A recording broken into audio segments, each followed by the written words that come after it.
them out. Do what you can do. It's important that we can keep the stress levels down, keep calm, comfortable, relaxed. Scriptures does that. Music and scriptures give me just listening to it makes me relax and tired. We're going to be talking about tutoring here. We're gonna let the song play. And I just talked to an individual here just a minute ago, and he was really stressed. I mean, pretty stressed. All right, let's go on over here to the site here. I always like to do the site. Catch me on Facebook here. I'm starting to post here. We're going to be drawing an audience and getting the Facebook page out there. It's facebook.com/lawjams /. Okay, pretty simple. Phone number is 740-291-9170. So catch me on Facebook there. So I'm going to go ahead and X that out. All right, here's the site. Obviously, we got scriptures and the three people on the cross at that time. And I got some links up here. You can take a look at this. I'm going to have these three videos I'm doing next. As a matter of fact, I'm going to show you the first video I'm doing. Look at this. This is stressful stuff. And I know how to fix this problem. I've been involved with people that's had this problem. We primarily fixed about 70% of it. Not all of it we could fix because there was still hidden information that we couldn't get access to, but we solved 70%. And it could have been higher because I kind of, okay, my job's done. You know, what I did is whatever I did, and I can't, you don't want to divulge too much because there's people who don't enjoy you doing this kind of stuff for me. So look at this. Buffalo, New York mother arrested for homeschooling. Now, we had a student that had something similar to this. And when I go back and do the first video, I'm going to go and talk about this and how to solve this problem. Now, I had this woman here arrested. Here, look at these feckless attorneys arrested. Now, I know why she was arrested. This woman here needs this class right here. This is the rights class right here. She needs to have this class. But, so, with that said, we're going to go back here. So, we're going to, like I said, the first video is going to be dealing with this. We're going to play this video. This is an egregious problem. All right. So, first video, we'll talk about that after a bit. Obviously, you can see I'm a scripture person, and I'm kind of religious, but not too overly religious. I'm kind of hostile, austere. I use foul language or potty mouth from time to time. I get hostile and mad. I don't keep composure sometimes. It's normal dealing with this kind of information, dealing with the government, the crime, and the criminals that work inside the government. So you can catch me at Law Jams. Phone number 740-291-9170, or just lawjam@gmx.com, or come over here to contact. We'll hit contact here in a minute. So like the other videos I've done, I got some news articles you can see. Click here. I got some PDF downloads. This here is an external drive. All the classes come on an external drive similar to this. Big or smaller. Some of them's got the neat little pocket case now that's got 2 and 3 terabyte, half the size of the old style drives. That's amazing. Send me an email. We're going to be doing newsletters 2 times a month. Click here for the classes. Takes you right to the classes. We're going to be going over to the classes. So I got all these PDFs. I'm not going to go through them too much. Fast motion is real important. Download that and take a look at search and seizure. I mean, all of them have something. This one here, this inmates, federal standards, prisons and jails. Download that. That's like $30. So I paid for that. It comes from the federal government, and you can get that for free. Contempt of court defenses, the elements, state and federal. The home rule and municipal rule, the home rules and the home rule 2, and there's a civil rights case and take a look at that. So we got Gary Spence on here and some other things, and here's the counter. Okay, take a look at this. I have a Dropbox. Dropbox, if you have an issue and you need, make sure I'm going to the right page, you need some tutoring, or you need a trial notebook, and I got to fix this. This is a brand new startup site. So you need some tutoring, or you need a trial notebook done, or you want to buy the class or bulk classes or individual, whatever your choice. Um, Let me know. I do tutoring and I do this. Nobody does this kind of stuff. This trial notebook has nothing really to do with the case. This deals specifically with organizations and where to put stuff.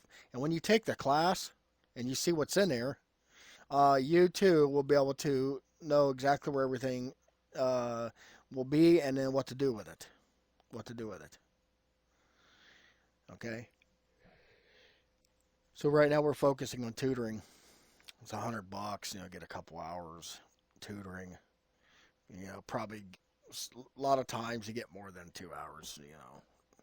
When we get on a roll, we go for it, and sometimes I had one guy pay me $100 one time. It was a long time ago, and we spent like 4 to 5 hours on that. We hammered that out, and I took all the information in. I won, he won, and I won both ways. We gained each other. We worked on that thing for 5 hours, and we didn't make much, but the information that I got from his paperwork was very informative, and I was able to really broaden my thought process. What I thought, if it was me, I would do these things, and it ultimately paid out in some shape or form.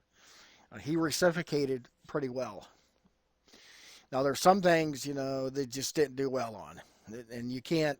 This thing here is not the king of the hill. This is back and forth, little tiny skirmishes on paper, back and forth, and you just can't win all issues at all time, all knowing. That's not how this legal system works.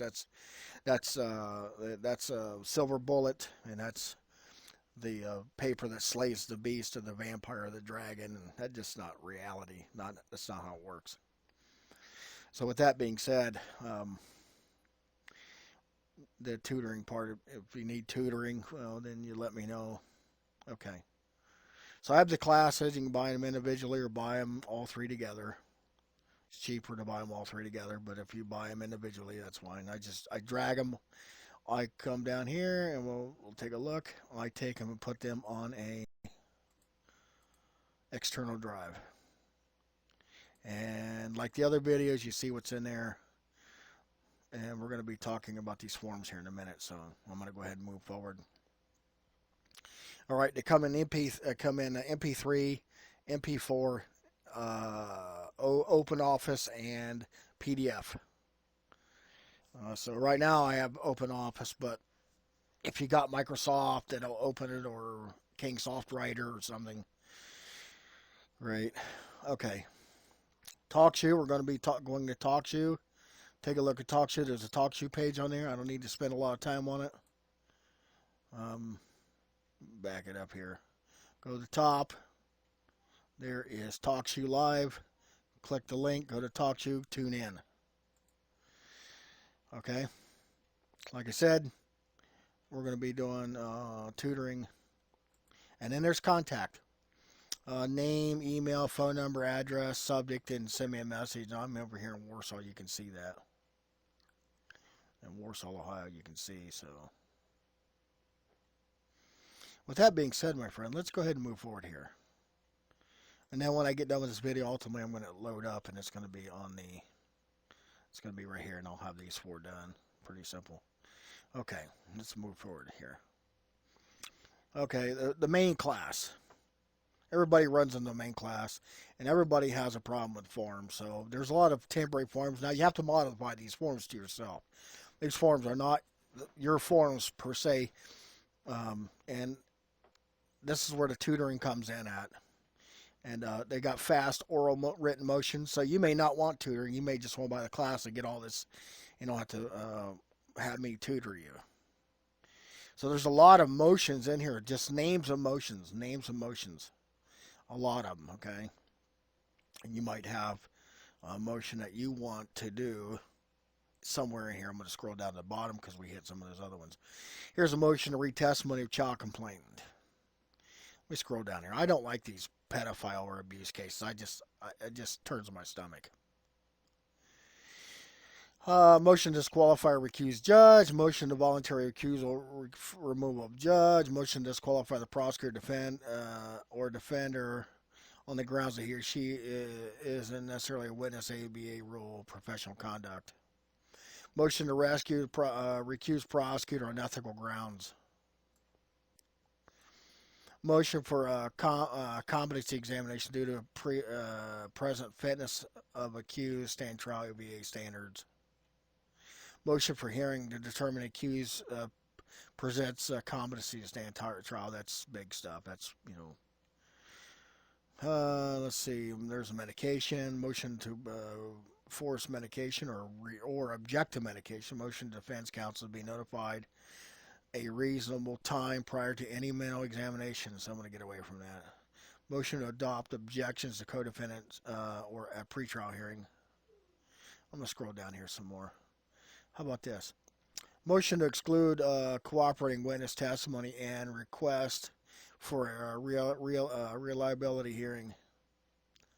Motion to stay civil action pending resolution of criminal charge. Motion to suppress illegally obtained statement confession for a hearing. Motion to suppress confession of defendant. Motion to redact admissible evidence from admissible evidence.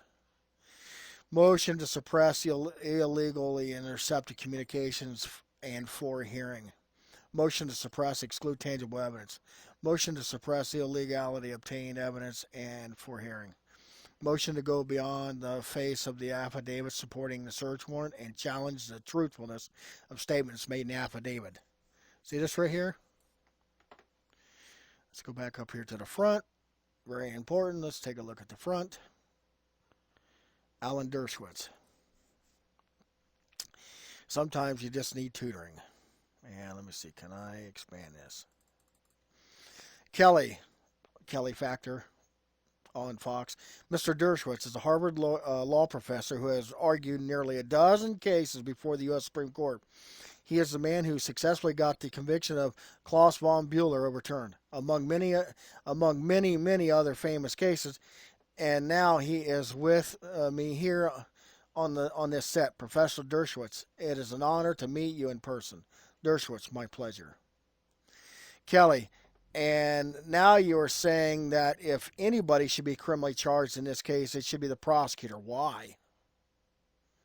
Dershowitz, well, first of all, anybody involved in a shooting should be investigated, and perhaps they should be charges against Zimmerman.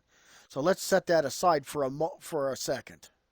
That's exactly right. Set that aside. That question, okay, set that aside. But this affidavit submitted to the prosecutor in the Florida case is a crime. If she knew in fact about ABC News picture of the bloody head of Zimmerman and failed to include that in the affidavit, this affidavit is not the truth, the whole truth, and nothing but the truth. It's a perjurious affidavit. Look at your statute. People need tutoring. We find this garbage all the time. We find tampering with governmental records. We find perjury, falsification, and other governmental record type crimes. Kelly, why do they have to put that in there? Why do they have to put that in there, the evidence that is bad for their side? Dershowitz, because they're prosecutors. And prosecutors, when they submit affidavits, have to tell the whole truth, not just a partial truth. A half lie is a lie. And suggesting that as they do in this, Zimmerman confronted Martin and the struggle ensued. The passive voice. See that? Passive voice. Without describe the fact that there's evidence during the struggle that Martin may have been on top of Zimmerman, Zimmerman on the bottom, and the bloody head may have been caused, according to Zimmerman, by the banging of his head against the ground. And you can't leave that kind of evidence out. When you're seeking to indict or inform against somebody, that's a matter of truth. Kelly, Right. Let's right, and let's educate the viewers because I think most of our viewers assume that or you've got got the prosecution. They have one agenda, and you've got the defense attorneys, and they have a different agenda. That's not necessarily true. The prosecutor has a different goal. Dershowitz. Prosecution's job is to present the truth and the whole truth.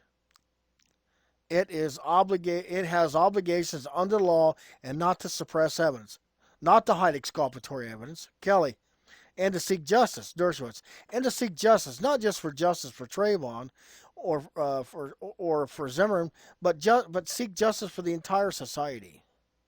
That's their job, to make sure there is a just result. Now I've heard from some, well, the prosecution has more evidence, but they're holding it back. This isn't poker, where you hold two cards and you flip them later. This is the justice system, and the justice system has to be resolved by our usual procedures. Better than 10 guilty go free than one innocent be wrongfully confined. Proof beyond a reasonable doubt, and all the evidence of innocence must be set out by the prosecution. United States court has said repeatedly, Kelly, but they will do that at trial.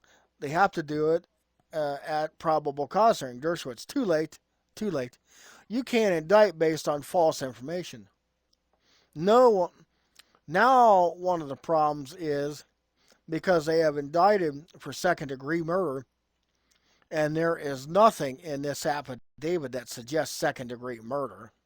The elements of second-degree murder aren't here. The expectations have been reduced. It was an article today in one of the Daily Beasts saying there will be riots on the street if there's an acquittal. If there are riots, it will be the prosecutor's fault because she overcharged, raised expectations, and no reasonable jury is going to convict based on the evidence I know for second-degree murder. So this prosecutor not only may have sworn perjury, she may be responsible if there are going to be riots here for raising expectations to unreasonable levels. Kelly, do you think she went down there to Florida? She is in Florida, but she went out and announced these second-degree murder charges and said, "We're here to seek justice for Trayvon." To seek justice for Trayvon, that raised a lot of eyebrows because is justice for Trayvon or is it just justice?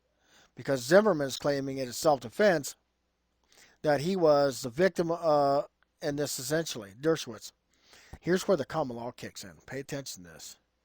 I have to pay attention. I don't want to tell you what to pay attention to, but so please forgive me if I sound obtuse or if I sound, like degrading. I don't mean to do that. That's not what I'm trying to do.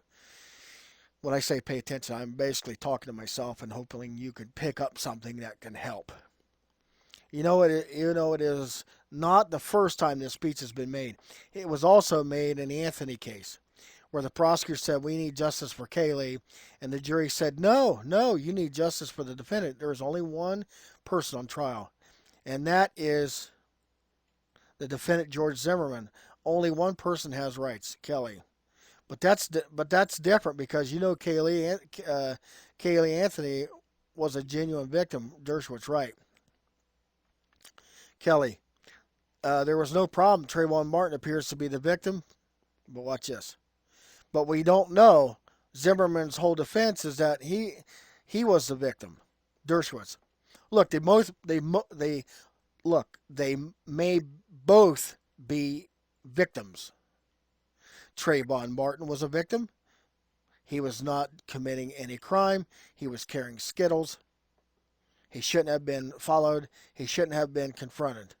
But if in fact Zimmerman is telling the truth, that he was blindsided by Martin, that Martin turned from a victim into an assailant, you have assailant, you You may have, that's may, I'm going to fix that. Oh, that's a PDF, I'm sorry. You may have two victims, two provokers, and a very complicated legal issue that always must be resolved in favor of the defendant. When in doubt, you always resolve the, those doubts in favor of the defendant. Kelly, but I want to ask you, but I want to ask you is because this is one of the questions I have been asking all along. Can you get to second degree Can you get to second degree if you can prove Zimmerman stalked Traven? Zimmerman had no right to do that. Zimmerman ascribed a criminal motives to him that were not appropriate. Dershowitz, absolutely not. Kelly, Zimmerman abandoned pursuit, but was confronted by Trayvon. But only the only reason he was confronted by him and forced to engage in self-defense is because he was initial aggressor in stalking, following, etc. Dershowitz. No, the statute is very clear. If you're the provocateur, let's assume you're hypothetical that Zimmerman is the provocateur, you lose the stand your ground statute, but you do not lose traditional self-defense. Kelly, so you can argue in front of a jury that, but it's not going to get him out of the criminal trial altogether, Dershowitz. Well, it might. It might get him out of the criminal trial because the stand your ground statute gives the judge the right under the general statute to look at the law. Any reasonable judge should throw out second-degree murder, and now we're down to manslaughter. Then you have to ask yourself if there is enough for manslaughter. Not in this affidavit. There may be more evidence, but the prosecution now has. But my great fear is that the prosecutor has raised the stakes, has raised expectation. She may be responsible for whatever the results are if there are going to be an acquittal. When I suspect there will be in this case, Kelly. Why did she do that, Dershowitz? Because she is a politically appointed elected person who was appointed to get Zimmerman. She was appointed to prevent riots. She was appointed to do justice. She was appointed to calm the situation down. That's the problem. When you elect prosecutors, we are the only country in the Western world that elects prosecutors. Prosecutors run for re-election based on how many people they put in jail. That does not produce justice. Kelly, we saw that problem with we saw that problem. Not saying it applies here, but we saw the problem in the Duke fake rape case with Knife Mike Font, who was running for re-election. Dershowitz. Look what happened to him. He went to jail for a night and was disbarred. If I were the prosecutor, I'd be hiring a lawyer at this point. Kelly, wow, Mr. Dershowitz, thank you. Why is this important? Because when you go look at the statutes, this is very important. When you watch the video, you can go find this video and download it and cite it in your case. I just gave you legal advice. But it's a video. It's First Amendment speech first. That's important. That's why I put that there. This is very important, looking at the elements and hearing the law professor talk about affidavits. They do this all the time, and people need tutoring on this question. Okay. For a quick pause, remember, if you need any tutoring or any help, you want me to look at something, Dropbox it and send it over to me. All right, we're going to go over here, and we're going to hit one motion. We're going to make it simple. There's a lot of motions in the class, so I'm going to go motion for pretrial disclosure. Let's go over here and take a look at one. Make it simple. No, we don't have to make this too arduous. I use open office. I don't like microdeath. So I put this in here in the state of Ohio, in the county of Coshocton, Court of Common Pleas, state of Ohio plaintiff, same thing. Me down here, state here, criminal rule, one blah blah blah, criminal case. The Holy Honorable Judge Moses, the King of the King Melchizedek. I did that one time. They just looked at me like, what? You know, when you're playing games, just being funny. So every now and then you got to break the ice somehow or another. Who knows? If you ain't having fun, you ain't doing it right. Craig Kirk's motion for pretrial disclosure of the of Ohio criminal rule. that the accused, Craig Cook, pro se litigant, moves for a hearing and a court order requiring the court to order the prosecuting attorney to disclose prior to the trial any and all prior inconsistent statements made by the state's witness. If the state has witness statements containing information favorable to Craig Cook, including impeachment material or exculpatory evidence, these statements must be disclosed under pre-trial Ohio Rule Crim Rule 16b1f, Brady versus Maryland, Giglio, and this other Illinois case. Ohio Rule of Criminal Procedure 16b1g provides for the disclosure of prior inconsistent statements made by the state's witnesses. Factually, this rule is in effect upon completion of the witness's direct examination at trial. Ohio Criminal Rule P 16b1g.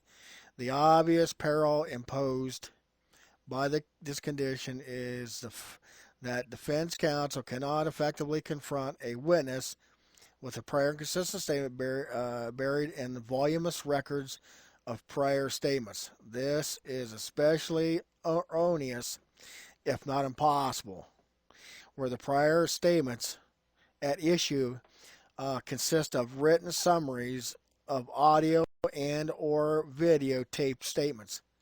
Now, this is what you call legal and illegal tampering with government. They did this on purpose to thwart your due process and close the courtroom. Now, they tried this on me. Now, I have a case. I'm filing mine.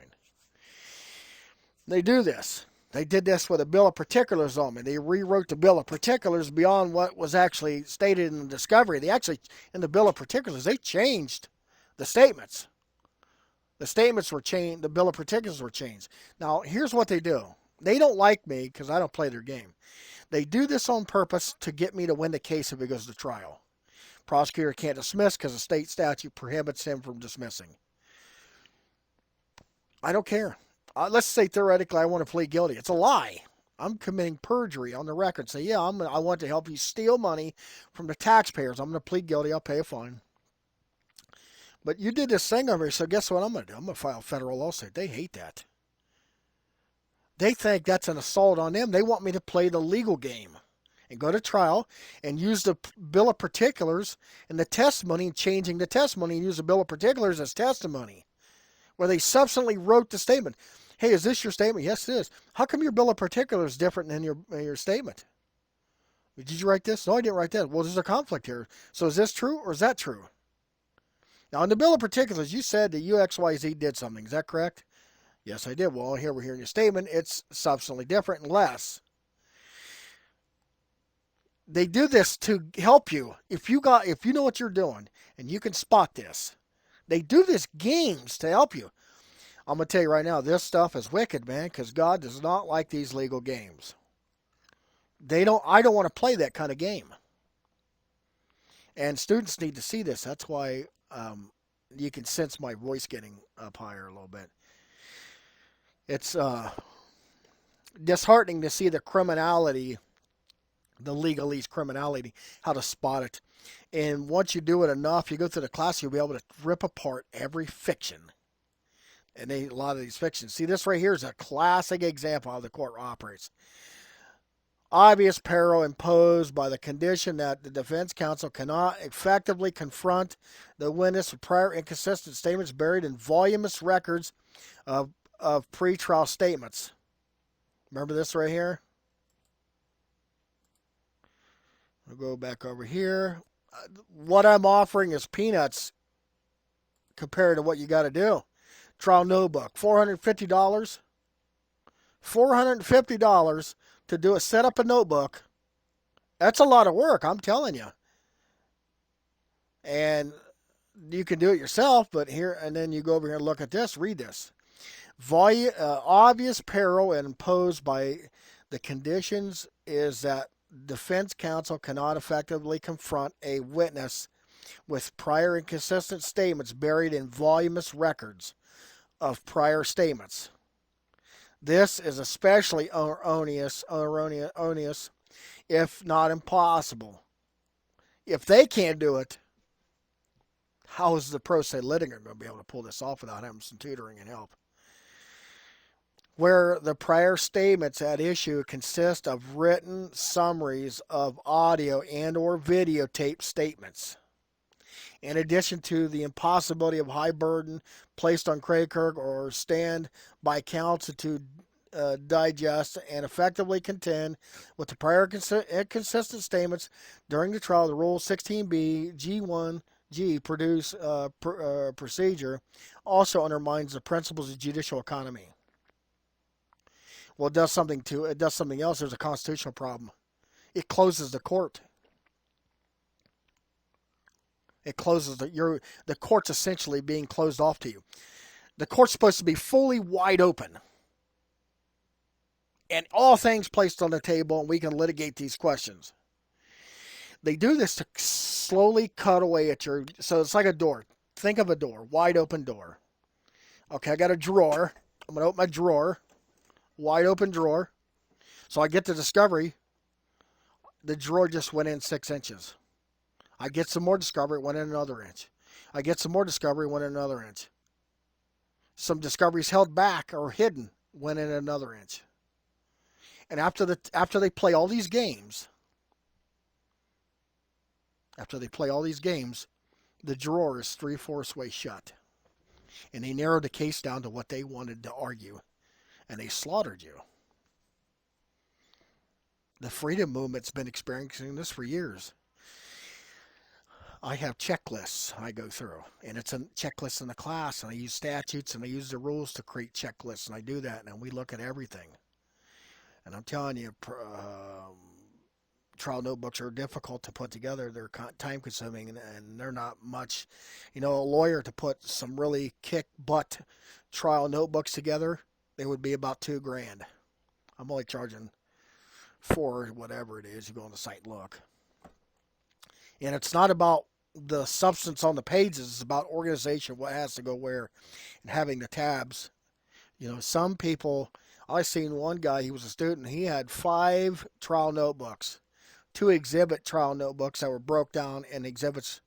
And he had 4 people, but he only broke down 2 trial notebooks for the 2 exhibits, and were for each, or the one exhibit notebook was for one person, the other exhibit was for the other person. The other 2, he said he didn't care. Why he did that, I don't know. I don't know if he thought the prosecutor was going to call those other 2 or not. After he slaughtered these 2, I don't know if he thought that was going to happen.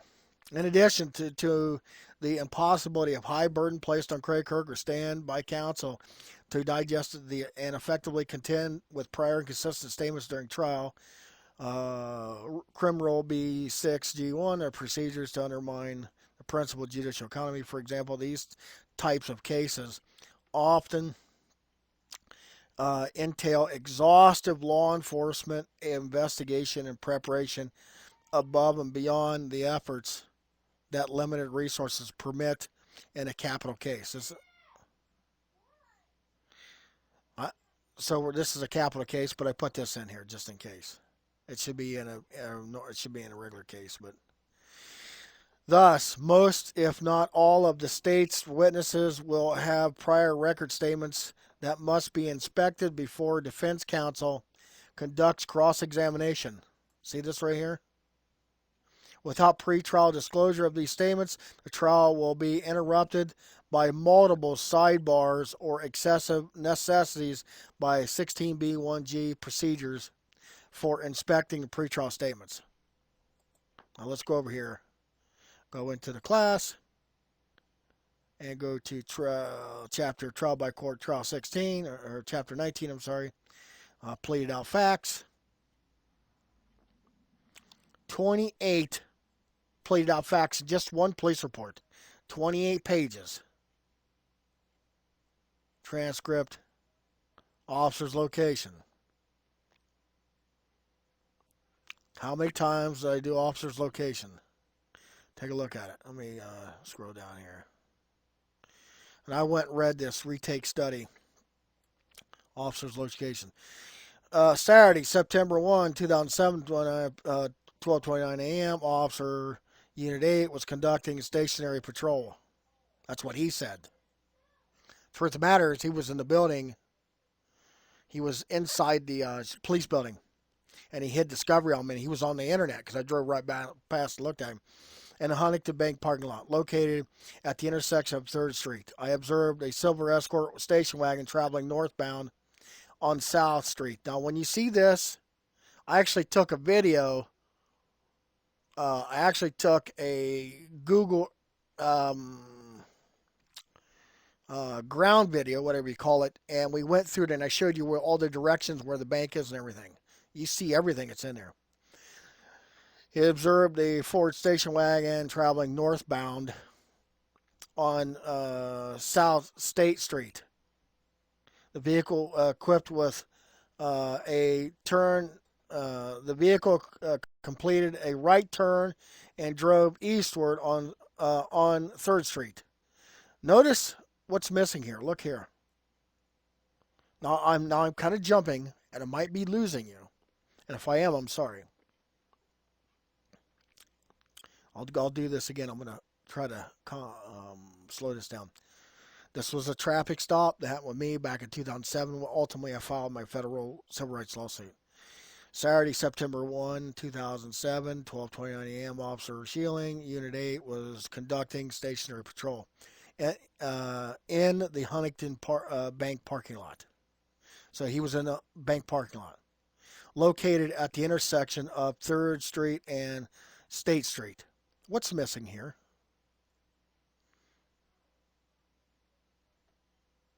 Notice what's missing? The direction of the car, the trees, the bushes, the concrete, what part of the parking lot. A whole bunch of things missing. Do you notice that? Located at the intersection of 3rd Street and State Street, I observed an escort wagon traveling northbound on State Street, on South State Street. The vehicle completed a right turn and drove eastbound on 3rd Street. So all these things happened and no problems. Okay? Completed a turn. And then he comes over and says, I observed that the driver did not signal when turning. And the vehicle only had one operational headlight. Notice when I'm coming up the road, okay? When I'm coming up the road, he doesn't mention anything about that, and I make a full turn. And completed a right turn and drove eastbound. So I did a whole series of things, and then out of nowhere, the driver did not signal when turning, and the vehicle only had one operational headlight on the driver's side. Notice that? After the turning is when he puts this in here. Think about that. How far did he come up the road? Oh, he came up. He came up 2nd Street and he turned left. Well, your report doesn't say that. See what's missing? So there was a whole completed transaction. When I talk about this in the video, you see this. And I actually show you where he actually says that both headlights were on later on. It was an illegal stop.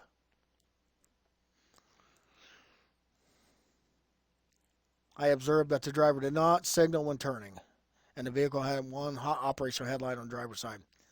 I drove out of the Huntington Bank parking lot and traveled eastbound on 3rd Street. Notice he doesn't say which way he leaves the parking lot. There was only 2 entrances. One facing the main street, the other one facing the side road. Onto the south side of the roadway, still facing eastbound, and advised of my location.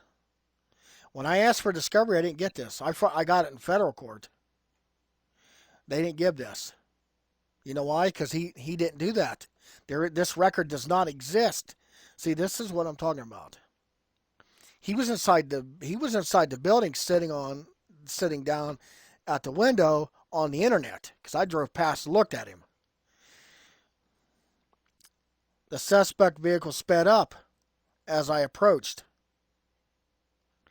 and failed to stop when I activated my overhead beacons and turned on my audible siren on the marked police vehicle. The vehicle suddenly slowed down and quickly drove off to the roadway. Notice that? We have a conflict here, don't we? He says I sped up, and then all of a sudden I did something. This here is in complete conflict. This is complete conflict within itself. See that? reading this, you can see 1 minute he says I sped up, next minute I didn't. But notice he doesn't say how far he was. He doesn't say what turn. He does not say what part of the parking lot he's in. He doesn't say what. He does not say what exit he left. And I have to fill in the blanks. Now, it's true, I didn't have a license. It's true. So that's not an issue. But what I should have done at the lower court, and I had my business, I had like 10 cars sitting there with all this customer and all this money and all this work and all this stuff. So I had this problem. I had all these customers going on while this case was going on. I was pretty busy. Brand new startup business. What I should have done was I filled in the blanks at the lower court. Filled in the blanks at the lower court and said, look, I drove past, he was sitting in the window, and I didn't get discovery on this. He didn't call in. When he left the Frazersburg Police Department inside the building, he didn't call in there. He made that up. Now, whether or not he got in the car and left and then called is a different matter. So there's these little finite steps that it just takes one to derail this case. So when you have the class, you can go through there and watch how I go through this. And you have to break down the facts and break down the lies. Now, this is just one example, okay? Let me go into some other ones here.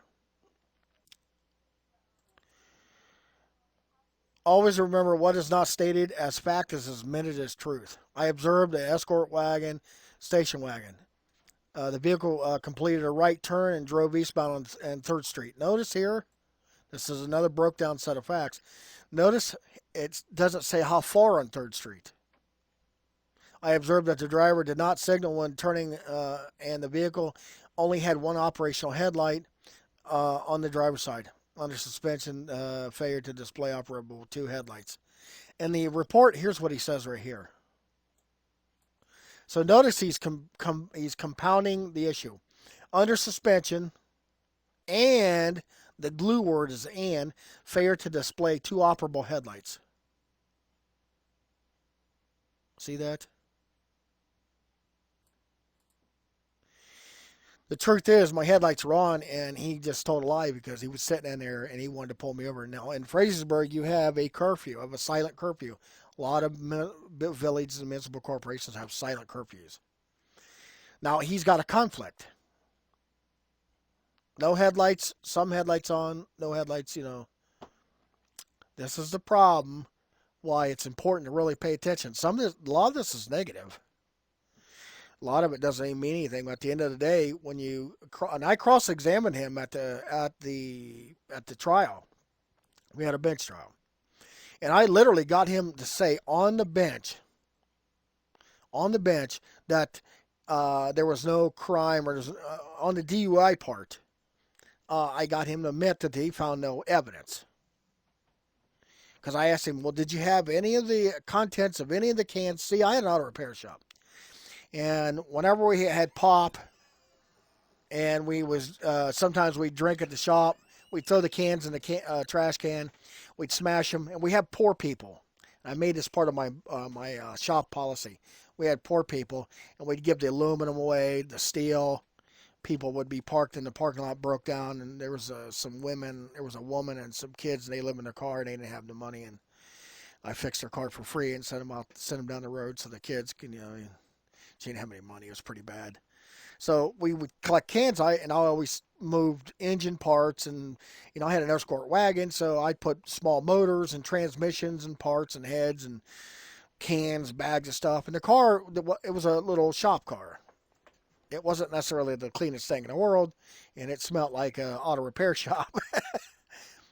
He goes to the back of the car and says, okay, I found XYZ can. He's looking at these cans. They're all smashed. The cans are smashed. And he flips upside down and says, well, there's liquid in here, and it looks yellowish. I asked him if he had that tested, and he determined whether that was alcohol or not. Do you have any devices to test the content of that liquid in that can? He goes, no. I said, he said it was cold. And I said, well, what time was it? And he goes, it was 1:00 in the morning. I said, at 1 o'clock in the morning, wasn't it cool? Yeah. And they said, does aluminum stay cool? Well, yeah. Well, so if the aluminum stays cool, does the fluid inside the aluminum can that's smashed that you turned upside down, would that reasonably be cool? He says, well, yeah. I said, and I walked around the car. I said, you checked on this side, right? And you checked on this side, right? And, yeah, I checked on everything. Did you find any contraband or any drugs or alcohol or anything like that? And he goes, no. This is the criminality of the court. That's why I filed my federal suit.